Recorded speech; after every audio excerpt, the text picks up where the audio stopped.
Repairing trim in Vancouver. The area that we're in is Riley Park. This is only 5 years old. Now you'll notice that it's all failing at the bottom. Watch this. See that?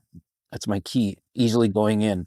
What's happening is it's all bare wood at the bottom here. So the guys cut and installed this. They didn't seal the bottom. And then the rain comes from back here.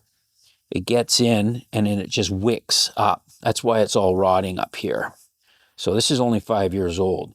What they should have done is sealed the bottom, but they didn't. It's only 5 years old. Totally unacceptable, but very common. So what we're going to do is we're going to tear these out, put new ones in, and we're 100% going to seal the bottom. And that will prevent the water wicking up. Wicking moisture can,